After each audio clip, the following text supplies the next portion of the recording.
Hi guys, good evening everybody. So எல்லாருக்கும் மாலை வணக்கம்ப்பா. ஸோ இன்னைக்கான வீடியோவில் நம்ம என்ன பார்க்க போகிறோம் அப்படின்னு சொல்றதுக்கு முன்னாடி, இப்போ நம்ம இன்ஸ்டியூட்ல பார்த்தோன்னா எஸ்ஐ மற்றும் பிசிக்காக ஆன்லைன் மற்றும் ஆஃப்லைன் கிளாஸ் ரெண்டுமே அவைலபிளாக இருக்குது. ஸோ ஏப்ரல் 22ஆம் தேதி முதல் பார்த்தோன்னா புதிய ஆன்லைன் வகுப்புகள் வந்து நம்ம ஸ்டார்ட் பண்ணுறோம். சரியா? ஸோ ஆல்மோஸ்ட் ஆன்லைன் கிளாஸ் எல்லாமே பார்த்தோன்னா சக்ஸஸ்ஃபுல்லாக கொண்டுட்டு போகிறோம். இந்த லைவ் கிளாஸ் மேக்ஸிமம் பார்த்தோன்னா 99% கிளாஸ் எல்லாமே பார்த்தோன்னா லைவ்ல தான் டிஸ்கஸ் பண்ணுறோம். So mathematics class plus psychology class, Tamil, GK, so current affairs எல்லாமே என்ன பண்ணுறோம் டிஸ்கஸ் பண்ணிட்டு தான் இருக்கோம். ஸோ ஏப்ரல் 22ஆம் முதல் 8000 ரூபா மதிப்புள்ள கிளாஸ் பார்த்தீங்கன்னா ஜஸ்ட் 4000 தான் உங்களுக்கு வந்து கொடுக்க போகிறோம். சரி, அது வந்து யூட்டிலைஸ் பண்ணிக்க. அது மட்டும் இல்லாமல் டெஸ்ட் பேச்சஸ் தமிழ்நாட்டிலே குறைந்த அளவு டெஸ்ட் பேட்ச் வந்து கொடுக்குறோம். 399 ரூபாய்க்கு பிசிக்கான டெஸ்ட் பேட்சும், 500 ரூபாய்க்கு எஸ்ஐக்கான டெஸ்ட் பேட்சும் கொடுக்குறோம். இந்த 500 ரூபாயில பார்த்தோன்னா கிட்டத்தட்ட 40 கேள்வி, கிட்டத்தட்ட 40 டெஸ்ட் வந்து கண்டெக்ட் பண்ணியிருப்பாங்க. 3500க்கும் மேற்பட்ட கேள்விகள் வந்து கொடுக்க போறாங்க. ஜஸ்ட் 500 ருபீஸ் மட்டுமே. சரியா? ஏன்னா எஸ்ஐக்கு நோட்டிபிகேஷன் ஜூன் மாதம் சொல்லிட்டாங்க. எலெக்ஷன் முடிஞ்ச உடனே அந்த வேலையை வந்து ப்ராசஸ் ஸ்டார்ட் பண்ணுவாங்க. ஸோ நீங்க ரெடியா இருங்க. எஸ்ஐக்கு வந்து பார்த்தீங்கன்னாக்கா கால் ஃபார் விட போறாங்க. கிட்டத்தட்ட 600க்கும் மேற்பட்ட வேக்கண்ட் வரும் அப்படின்ற மாதிரி எக்ஸ்பெக்ட் பண்றாங்க. ஸோ இந்த வாய்ப்பை தழுவ விடாதீர்கள். சரியா? வாய்ப்பை நழுவ விட்டுட்டு அதுக்கப்புறம் உட்காந்து என்ன பண்ணுதுங்க, ஃபீல் பண்ணி எந்த யூஸும் கிடையாது. ஸோ ஃபீல் பண்ணிட்டு எப்பவே ஃபெயில் ஆகிட்டு வேற என்ன இதுவாயிடுச்சுன்னா ஃபீல் பண்ணிட்டு திரும்ப ப்ரொசஸ் ஸ்டார்ட் பண்ணு. ஸோ லைஃப் வந்து பார்த்தீங்கன்னா அடுத்தடுத்த கோணத்தில் நம்ம மூவ் பண்ணிட்டு தான் போக போகிறோம். நம்மளோட டார்கெட் எப்பவுமே ஒரேவே இருக்கணும். அதை அடையக்கூடிய வழிகள் தான் வித்தியாசமா இருக்கும். சரியா? ஸ்ட்ரெயிட்டா போயிட்டு அடைய போறோமா, இந்த சைடு போக போறோமா, இல்லை இந்த சைடு போக போறோமா அப்படின்ற வழிமுறையில தான் மாற்றணுமே தவிர்த்து நம்மளோட டார்கெட்டை என்னைக்குமே மாற்றக்கூடாது. கோலை ஃபிக்ஸ் பண்ணிக்கோ, அதுக்கான வேலையை செய். உங்க கூட தோல் கொடுக்கும் தோழனா வெற்றி தமிழ் ஐபிஎஸ் அகாடமி எப்பொழுதுமே இருந்து கொண்டுதான் இருக்கும். சரியா? ஓகே. ஸோ இன்னைக்கு வந்து நம்ம என்ன பார்க்க போறோம்னு சொல்லும்போது எஸ்ஐ டபுள் சார் அப்படின்னு டெஸ்ட் வச்சு பார்த்துருக்கோம். அதுல டெஸ்ட் நம்பர் 13. டெஸ்ட் நம்பர் 13ல ஸோ ஒரு கொஸ்டின் தான் பார்க்க போறோம். சரியா? டெஸ்ட் நம்பர் 13 ஆல்ரெடி 30 கொஸ்டின் பார்த்தாச்சு. ஸோ பார்ட் 2ல பார்த்தோன்னா அடுத்த 30 கேள்விகள் தான் இன்னைக்கு வந்து நம்ம டிஸ்கஸ் பண்ண போறோம். ஓகே, நீங்களே என்ன பண்ணுங்க, கூடவே வந்து ஆன்சர் போட்டு வாங்க. ஸோ எத்தனை கொஸ்டின் சரியா போட்டீங்க அப்படின்றத மறக்காம கமெண்ட் பாக்ஸ்ல மென்ஷன் பண்ணி விடுங்க. உங்களுக்கு ஏதாவது டவுட்ஸ் இருந்தா கமெண்ட் பாக்ஸ்ல கேட்டு விடுங்க. சரிங்களா? Okay, question number 31. திட்டக்குழுவிற்கு மாறாக அமைக்கப்பட்ட நிதி ஆயோக் எப்போது செயல்பட தொடங்கியது? 2023 எஸ்ஐ கொஸ்டின் இது. சரியா?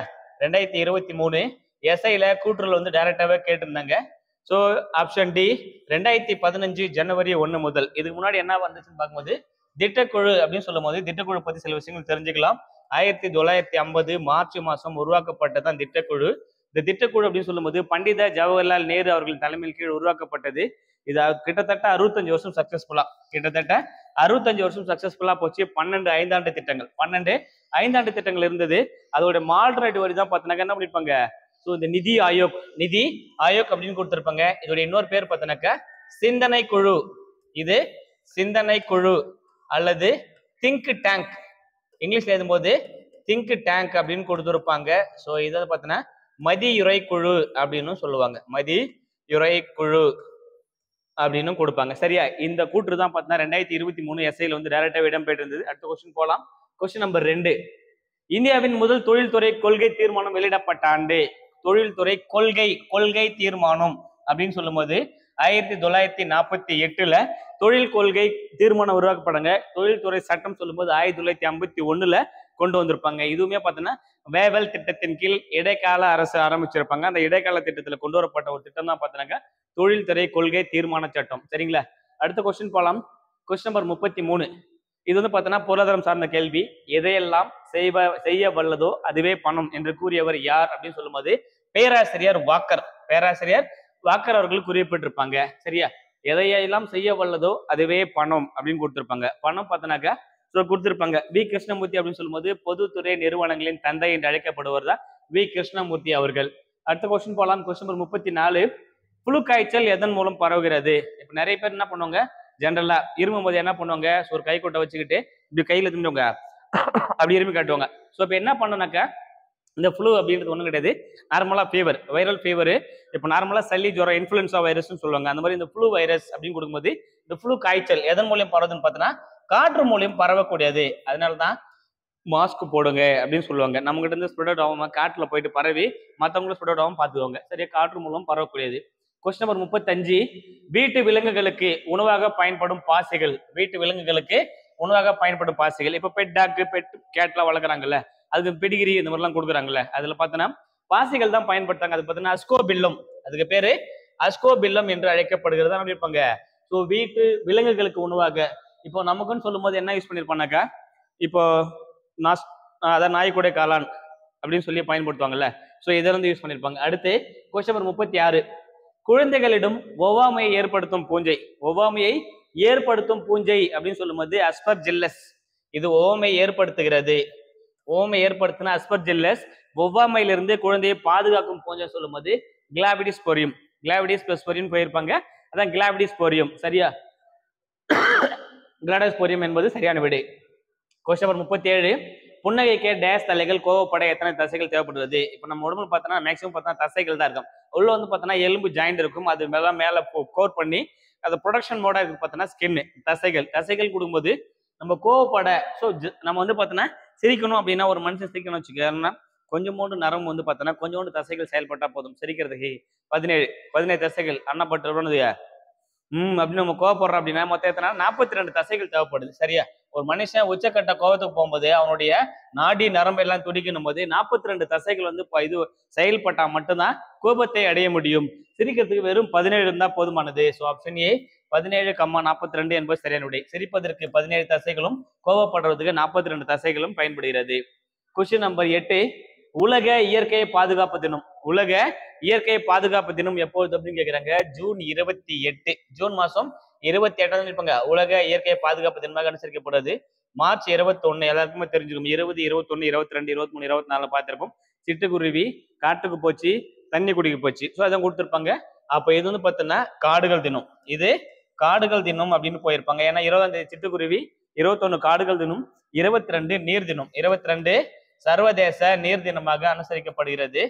ஸோ செப்டம்பர் 16 எல்லாருக்குமே தெரிஞ்சிருக்கும் உலக ஓசோன் தினம். இது உலக ஓசோன் தினமாக அனுசரிக்கப்படுகிறது.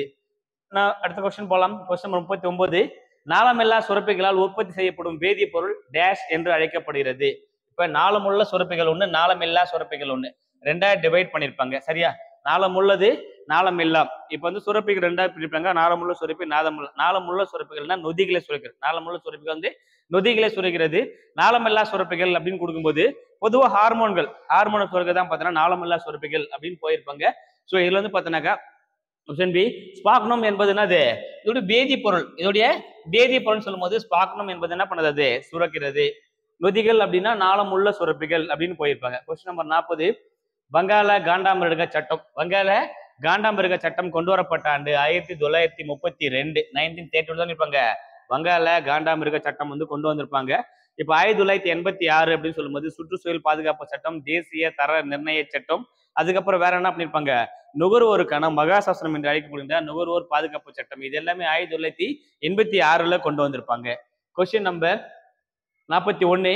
உயிரியல் பூச்சிக்கொல்லியாக பயன்படும் பூஞ்சை. உயிரியல் பூச்சிக்கொல்லியாக பயன்படும் பூஞ்சை அப்படின்னு கேட்டுக்கிறாங்க. இப்ப அசாடிரெக்டின் அப்படின்னு கொடுத்துருப்பாங்க. அசாடிரெக்டின்றது பார்த்தோன்னா எதுன்னு பார்த்தோன்னா வேம்புல இருந்து அது அசாடிரெக்டின் போயிருப்பாங்க. ஸோ பூஞ்சை அப்படின்னு சொல்றா பேசில்லஸ் துருஞ்செயின்ஸ். இதுதான் பார்த்தோன்னாக்கா உயிரியல் பூச்சிக்கொல்லியாக பயோ பூச்சிக்கொல்லின்னு யூஸ் பண்ணியிருப்பாங்க. அது வந்து பார்த்தோன்னா பேசில்லஸ் துருஞ்செயின்ஸ் யூஸ் பண்ணியிருப்பாங்க. Question number 42. கூற்று.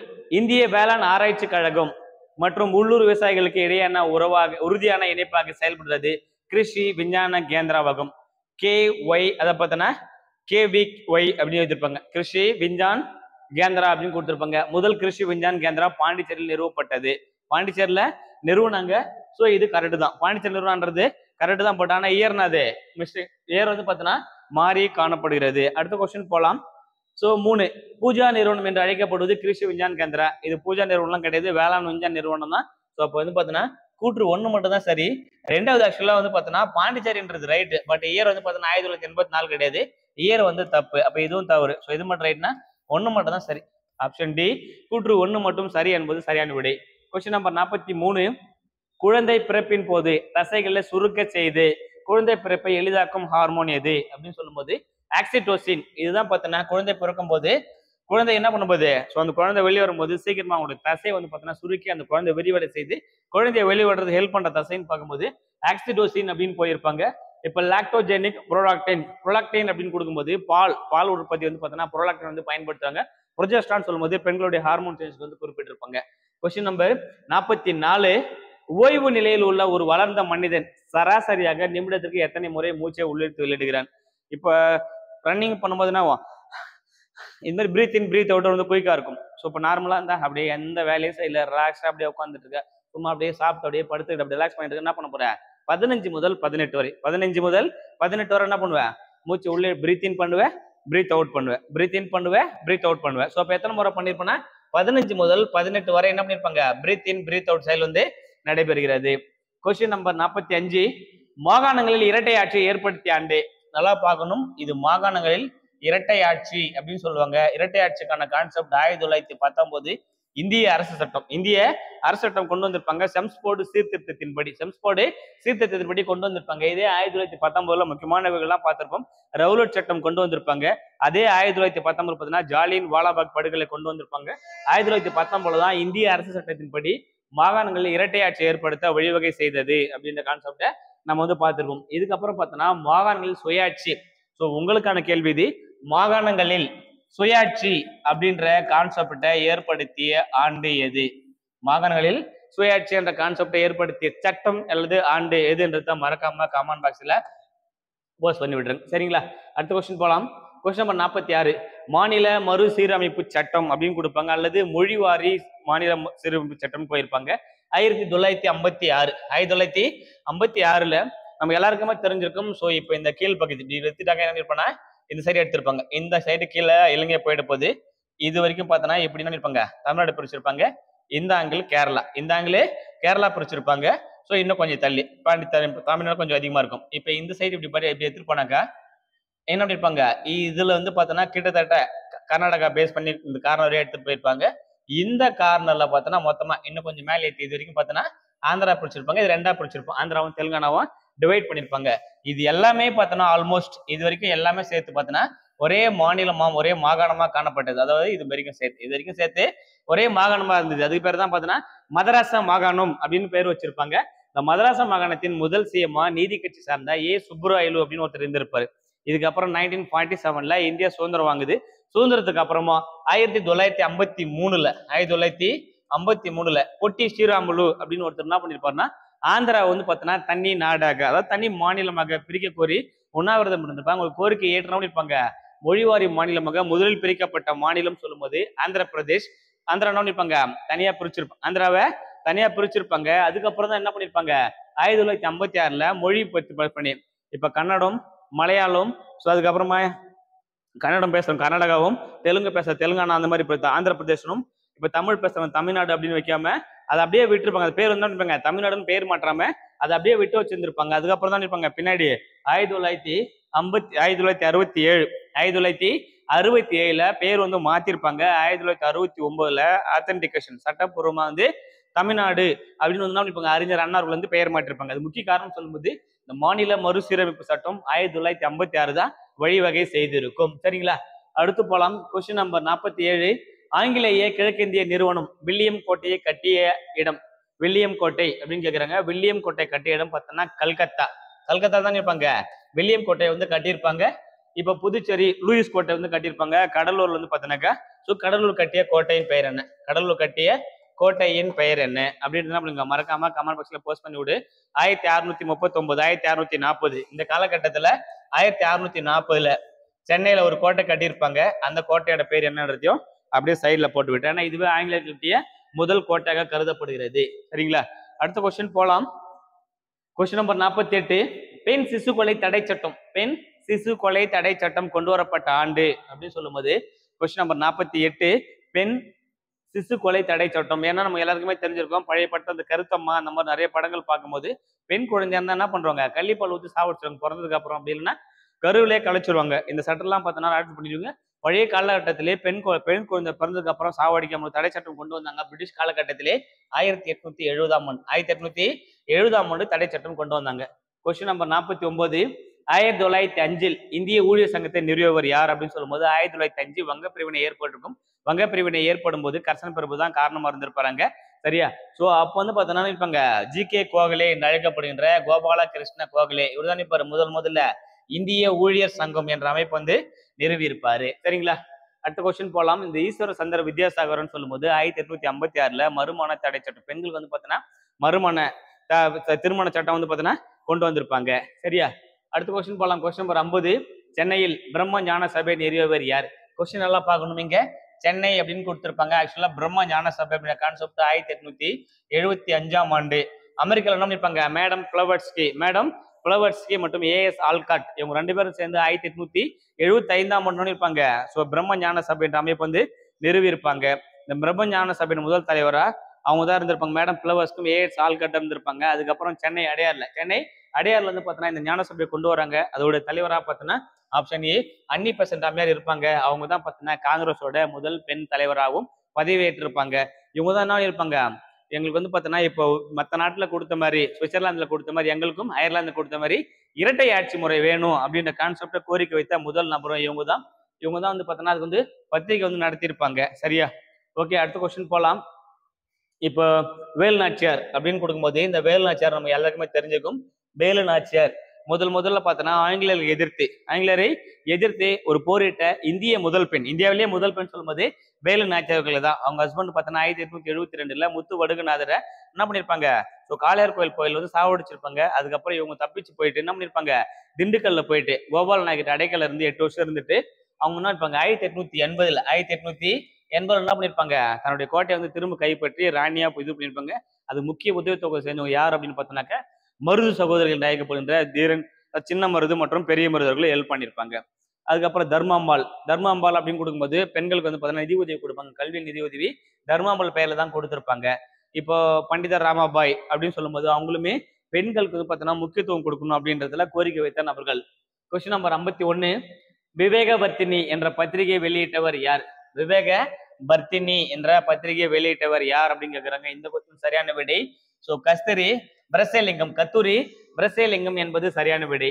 கொஸ்டின் நம்பர் 52, ஹண்டர் கல்விக்குழு ஏற்படுத்தப்பட்ட ஆண்டு. ஹண்டர் அப்படின்னா 1882 இருப்பாங்க. ஹண்டர் கல்விக்குழு வந்து கொண்டு வந்திருப்பாங்க.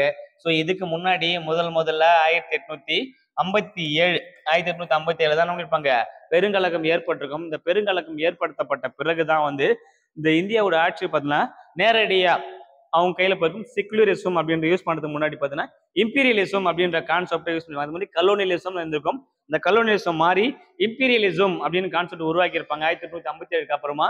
ஸோ அப்போ வந்து பார்த்தீங்கன்னா இருப்பாங்க ராணி விக்டோரியா மகாராணி பேரரக்கை அப்படின்றது 1857 அப்புறம் கொண்டு வந்திருப்பா. அதன்படிதான் ஆங்கில கல்விக்குழு வந்து பார்த்தீங்கன்னா இங்க வந்து டெவலப் பண்ணியிருப்பாங்க. உட்ஸ் கல்விக்குழு இதெல்லாமே இருப்பாங்க அவங்க வந்து டெவலப் பண்ணி எடுத்துட்டு போயிருப்பாங்க. ஸோ 1857 அப்புறம் தான் கல்வியில மிகப்பெரிய ஈடுபாட்டை கொண்டு வந்திருப்பாங்க. 1882 தான் ஹண்டர் கல்விக்குழு ஏற்படுத்தப்பட்டது. கொஸ்டின் நம்பர் 53, பல்கலைக்கழக கல்வி குறித்த அறிக்கை யார் தலைமையில் ஏற்படுத்தப்பட்டது அப்படின்னு சொல்லும்போது இந்தியாவின் முதல் குடியரசு துணைத் தலைவராக செயல்பட்ட டாக்டர் ராதாகிருஷ்ணன் அவர்கள். ஏன்னா ஆசிரியர் அவர் வந்து ஒரு பள்ளி ஆசிரியர் வந்து கல்வி ஆசிரியர் இருந்திருப்பாரு.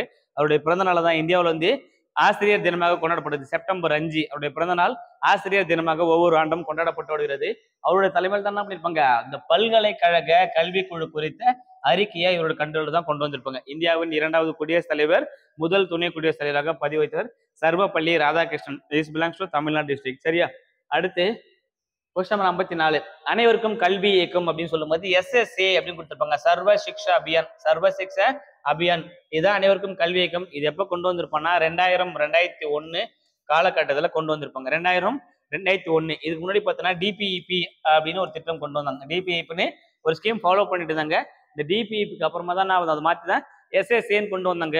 இந்த SSAக்கு அப்புறம் பார்த்தோன்னா RTE அப்படின்னு கொண்டு வந்திருப்பாங்க. Right to education act. அதன்படி 2009 என்ன பண்ணிருப்பாங்க, ஆல் பாஸ். அதாவது பார்த்தீங்கன்னா first standard to 9th standard வரைக்கும் பார்த்தோன்னா ஆல் பாஸ் அப்படின்ற கான்செப்டை 2009 தான் இம்ப்ளிமெண்ட் பண்ணியிருப்பாங்க. சரிங்களா? அடுத்த கான்செப்ட் போகலாம். கொஸ்டின் நம்பர் 55, பருத்தி உற்பத்தியின் பிறப்பிடம் இந்தியா என்று கூறியவர் யார் அப்படின்னு சொல்லும்போது எட்வர்ட் பெயின்ஸ் என்பது சரியான விடை.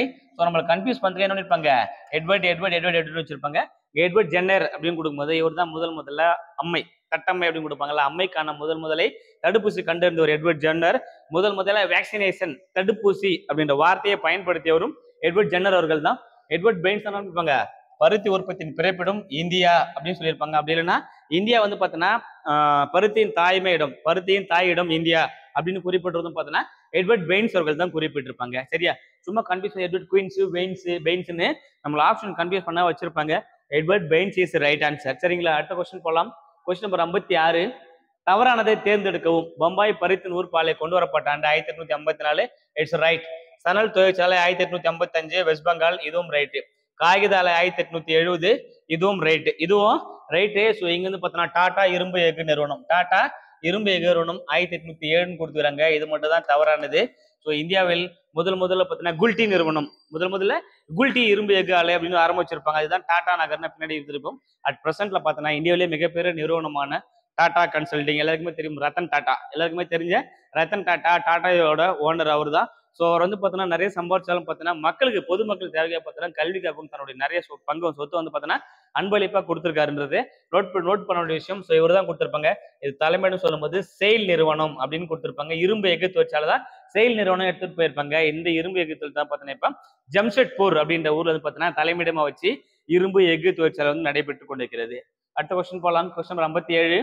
தமிழ்நாட்டில் புதிய கல்விக் கொள்கை யாருடைய தலைமையின் கீழ் அமைக்கப்பட்டது அப்படின்னு சொல்லும்போது முருகேஷ். இவங்க எல்லாமே பார்த்தோன்னா லாயர், அதாவது லாயர் கிடையாது, நீதிபதிகள், முன்னாள் ஓய்வு பெற்ற நீதிபதிகள் எல்லாமே முருகேஷ், பொய்யாமொழி, வரதன், சந்துரு அப்படின்னு சொல்லிட்டு கொடுத்துருப்பாங்க. இப்படி யாருடைய தலைமையின் கீழே கொண்டு வந்திருப்பாங்க அப்படின்னு பார்த்தோன்னா முருகேஷ் அப்படின்ற ஒரு நீதிபதி, ஓய்வு பெற்ற நீதிபதி தலைமைக்கு என்ன பண்ணாங்க தமிழ்நாட்டில் புதிய கல்விக் கொள்கை, அதாவது நீபா அப்படின்னு எடுத்திருப்பாங்க. New education policy, new education policy அப்படின்ற கான்செப்டை கொண்டு வந்திருப்பாங்க. ஏன்னா கல்விக் கொள்கை அப்படின்னு சொல்லும்போது 1969 அப்படின்னு கொண்டு வந்திருப்பாங்க. இது அடிஷனலா மாத்தம் போது தான் இருப்பாங்க 1996 1996 என்ன பண்ணிருப்பாங்க. ஸோ இந்த புதிய கல்விக் கொள்கையை மாற்றி எடுத்துட்டு வந்திருப்பாங்க. நீபா, நியூ எஜுகேஷன் பாலிசி அப்படின்ற கான்செப்டை கொண்டு வந்திருப்பாங்க. Question number 58. ஆப்பிரிக்காவின் தென்கொடி முனைக்கு புயல் முனை அல்லது நன்னம்பிக்கை என பெயரிட்டவர் யார் அப்படின்னு கேட்பாங்க. ஸோ முதல்ல அடைந்தது வேற ஆளு, ரீச் பண்ணது வேற ஆளு. நமக்கு எல்லாருக்குமே தெரியும் சின்ன கான்செப்ட். இங்க வந்து பார்த்தோன்னா இது வந்து பார்த்தோன்னா ஐரோப்பா காண்டினென்ட் எடுத்துக்கோ, சின்னதான் ஐரோப்பா காண்டினென்ட். இதை ஒட்டி பார்த்தோன்னா அப்படியே ஆசியா பார்த்தோன்னா ஏசியன் காண்டினென்ட். இது ஏசியன் காண்டினென்ட், இங்க இந்தியா வச்சுக்கோ தோராயமா இந்தியா. அதுக்கப்புறம் நிறைய கண்ட்ரிஸ் வந்து ஆடிஷன் இருப்பாங்க. இந்த கீழே இப்படி இறங்கி வரும்போது இந்த இடத்துல பார்த்தோன்னா கொஞ்சம் கட்டாக் கண்ட்ரி, கல்ஃப் கண்ட்ரி எல்லாம் கொடுத்துருப்பாங்க. இந்த கல்ஃப் கண்ட்ரி கீழே கொஞ்சம் இறங்கி வரும்போது இந்த இடத்துல சவுத் ஆப்பிரிக்கா, இந்த இடத்துல சவுத் ஆப்பிரிக்கா. ரொம்ப தள்ளி வந்துட்டா ஆக்சுவலா இங்க இருக்கும். ஆக்சுவலா இது வரைக்கும் சவுத் ஆப்பிரிக்கா. இப்போ என்ன பண்ணிருப்பான்னா இந்தியா ஆசியா எடுக்கும்போது இன்னும் கொஞ்சம் கீழே இங்க வந்து பார்த்தோன்னா இந்த இடத்துல, ஸோ இது வந்து பார்த்தோன்னா ஆஸ்திரேலியா, இது ஆஸ்திரேலியா. இப்போ கடல் இது இந்திய பெருங்கடல். ஸோ இந்த பக்கம் பார்த்தோன்னா வங்காள விரிகுடா, இது அரபிக் கடல். இங்கன்னா அரேபியன் ஓஷனுங்கிறதால, அரேபியன் டெசர்ட்ன்றதால அரபிக் கடல் அப்படின்னு பேர் வச்சிருப்பாங்க.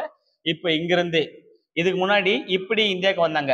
இந்த இடத்துல பார்த்தோன்னா கான்ஸ்டான்டினோபிள் அப்படின்னு ஒரு இடம் இருக்கும். 1453 துருக்கியர்கள் என்ன பண்றாங்க, கான்ஸ்டான்டினோபிளை கைப்பற்றிடுறாங்க. கைப்பற்ற உடனே நீங்க யாரும் இந்த பக்கம் வியாபாரத்துக்கு போகக்கூடாது ஏனாடு அப்படின்னு சொல்லிட்டு அவங்க தடுத்துறாங்க. அப்படி தடுத்த உடனே பார்த்தோன்னா ஹென்றி மாலுமி அப்படின்னு சொல்லி பார்த்தோன்னாக்கா அவர் தான் பார்த்தோன்னா இளவரசர் ஹென்றி.